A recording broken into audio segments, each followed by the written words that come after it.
Okay, so welcome back to another tutorial. Now in the last two tutorials we talk about the for loop and the while loop, and we saw that both are slightly different with respect to the three things where we place the three things, but the functionality is the same. But in this video we'll be talking about the do while loop, which has a slightly different functionality, or which takes a slightly different approach towards getting the output. Right. So let me start with the syntax first. So this is the syntax. We have the do keyword and we have the loop body, and then we have the while at the end of the loop with a semicolon. Again the initialization is done here outside the loop, then we have the updation inside the loop, and then we have the condition in the whiles bracket after the end of the loop, right? So condition, right?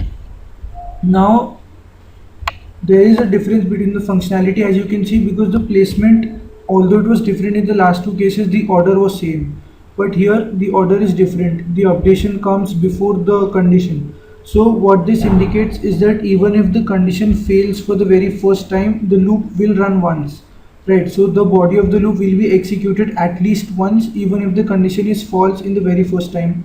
Now we'll understand this with the help of an example. First let's try out the same statement again.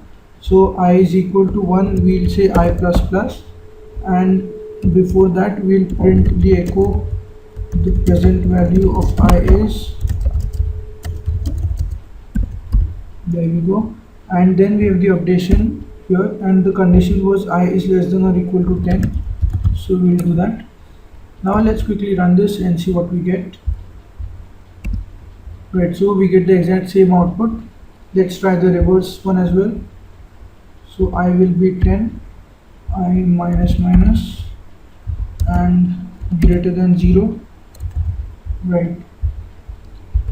Looking at the output, we get 10, 9, 8, 7, 6, 5, 4, 3, 2, 1. So that is not an issue, both the things work similar.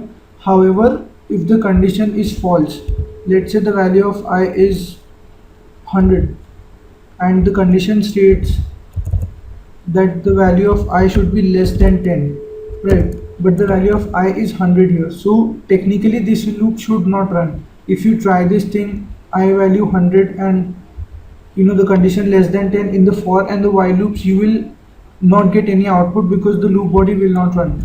But since we are dealing with the do while loop and the condition is checked after the execution of the body, we will get one output. So let's see the output first and then I'll explain you how it comes. So it will say the present value of I is 100. Now let's look at the flow of the execution. The first statement is I is 100. Okay, no problem with that.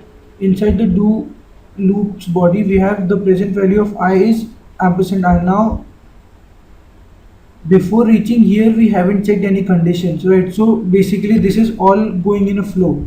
So it will print the present value of I and it will say 100. Okay, then it will increment the value of I. So now the value of I will be 101.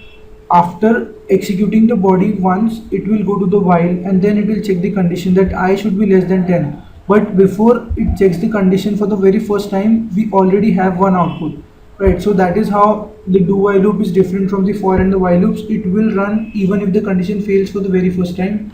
Again, coming to our restaurants example, how we can understand this is that even if the customer does not want to order anything, you have to show him the menu at least once, right?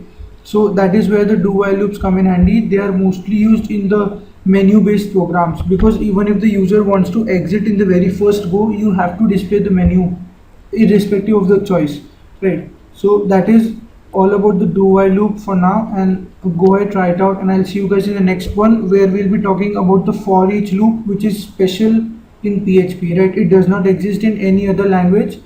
The latest version of Java did add the support for each, but C++ do not support for each. So that is going to be interesting. I'll see you guys in the next one.